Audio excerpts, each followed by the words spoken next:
So transitioning a little bit to understanding half of the Israeli Jews, the Mizrahim, you state that in your July interview in the Times of Israel, Israel is in the Middle East. It's not socialist. It's not secular. It's Middle Eastern. And you also state in your book, Spies of No Country, Israel in this century makes sense only through a Middle Eastern lens, which is one reason that Westerners find it harder and harder to figure out. Can you talk a little bit about that and how we can have a better understanding of it if we started to understand more of the true makeup of the Israeli Jewish population? Yeah, I moved to Israel, as I mentioned, when I was 17, and this was 1995, and I went with very European stories about Israel, which I think would be familiar to most people in the room: Theodor Herzl, pogroms in Europe, the socialist idea, the kibbutz, the Holocaust, of course, loomed very large. That was the story that I knew. And I went to Israel, and over years of living in Israel, I realized that the story doesn't explain the place. It might explain how the place was created, but that was a long time ago, and it doesn't explain the country that I actually live in, which is a very different place. And it took me a while to figure out the main reason for the discrepancy was the fact that those stories only really apply to half of the Jewish population of Israel.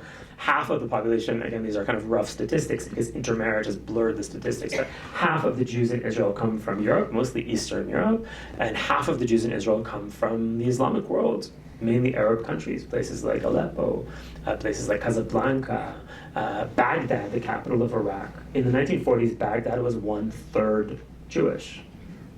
How many people know that? That was a native population. They didn't come from anywhere. Baghdad was a Jewish city until the 40s. Almost all those people were displaced, and most of them came to Israel, and they've shaped everything about the country. They've shaped the politics. They've shaped the religion, right? Judaism in Israel is foreign to American Jews. You come to Israel, you don't feel at home in the Judaism people practice because it's very different. Our cuisine is heavily influenced by the Middle East, which is why you won't find in Israel food that American Jews think of as Jewish food.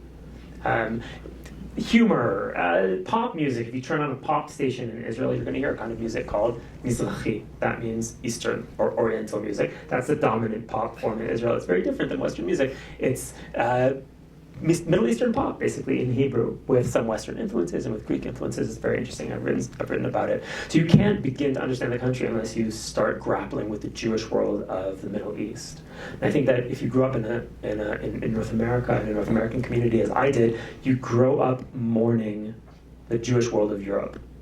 That's a big part of being Jewish in North America. We all know what happened in Europe, but two Jewish worlds were destroyed in the 1940s. One was destroyed in a much more gruesome way. The Jewish world of the Middle East didn't end in gas chambers, but it was eliminated. It was something really old and really rich, and it is just as gone as the Jewish world of Europe, maybe more gone, because there are no Jews left in the Arab world. That world is, or not understanding, not appreciating that world is a tragedy for your understanding of Judaism and what Judaism in the world is, and it's also a real barrier to understanding Israel, which is very much a continuation of that Jewish world. So if you don't get that whole Jewish experience, what the state of Israel is, makes very little sense. As much as it's an extension of the Jewish world of Europe, Israel is an extension of the Jewish world of the Middle East, half-half. And that's why I set out to write this book, Spies of No Country, because I didn't see enough writing about this in English. And I wanted to write a story that illustrated it, and I wanted it to be a story about the founding of the state, the moment of creation of the state. And I thought that a good way to make the point would be to look at Israel's first spies, who are these basically kids, basically street kids from Arab cities, Jewish kids from Arab cities who get picked up and turned into spies because they seem like Arabs. Can you spend just a second to differentiate for us, because we all have heard of Sephardic Jews and Ashkenazic Jews, and now we're talking about Mizrahic Jews, and then occasionally you hear about Oriental Jews. Yeah. Can you differentiate the various types? Sure, the terminology is treacherous. Basically, Ashkenazim is a basket. It's an incredible, oversimplified generalization for anyone who comes from the Christian world. Right? That's what an Ashkenazi is. If you're from Vancouver, basically, to Vilna, that's an Ashkenazi. I'm Ashkenazi. Probably most people in the room are Ashkenazim. Ashkenaz is a very old Hebrew word for Germany. It means we're all Germans. Okay, that's the word. That, for a long time, the word used for the other kind of Jews was Sephardic, Sfaradi. Sfarad is Spain. So Sephardic means Jews of Spanish extraction, meaning Jews who were in Spain and expelled from Spain. That term has become less used, in part because it's not accurate. Most of the Jews in the Middle East weren't of Spanish extraction. Many of them were there long before the expulsion from Spain. Many of them were there long before Jews even got to Spain. For example, the Jewish community in Aleppo, which is the community that I've spent a lot of time writing about, that community was ancient by the time the Second Temple was destroyed. So it was there not just before Islam, it was there before Christianity. It was basically always there. So the term that has come into use in Israel is Mizrachim, which means Easterners, and it applies, again, a terrible generalization. I try never to use it unless it's absolutely unavoidable. It refers to anyone who comes from the Islamic world. Doctors from Tunis and shepherds from the Atlas Mountains and people who spoke Kurdish and people who spoke Persian and people who spoke Arabic, and it's an incredibly rich thing. It's not one group, just like Ashkenazim isn't one group of people. So now that they're totally mixing in, certain cultures are going to be in some way lost. How does that affect Israel broadly?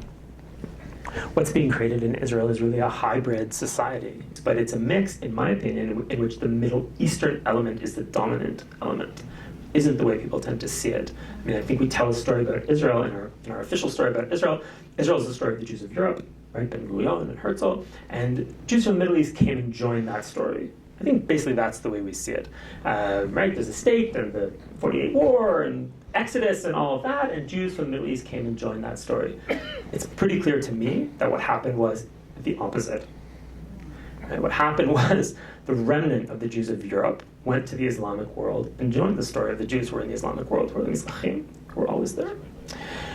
If you see the country that way, it requires a real mental leap for people from the West, like myself, but the country makes a lot more sense.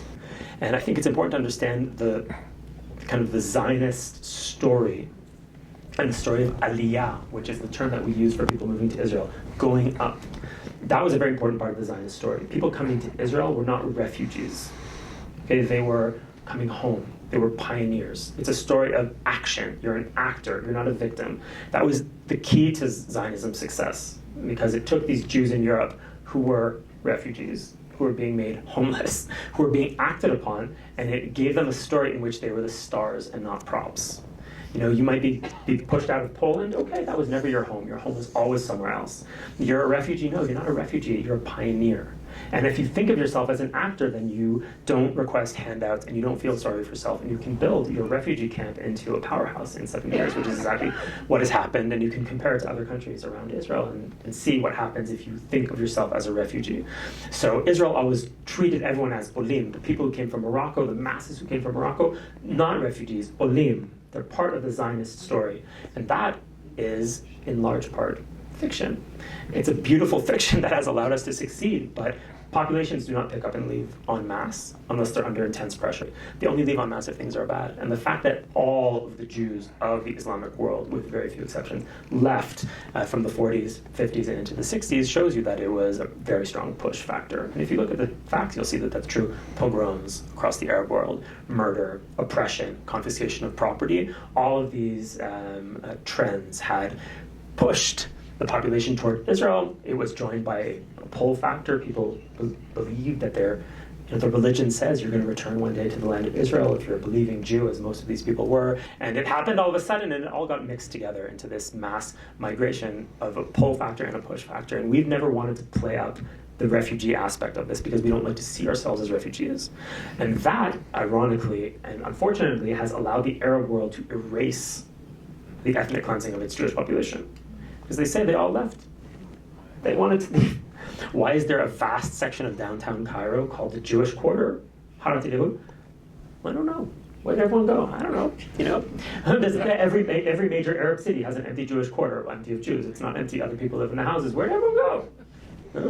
And there's a lot going on in this story, a lot of layers of displacement and a lot of layers of confusion and identity blurriness. And I thought that has something to say about Israel now.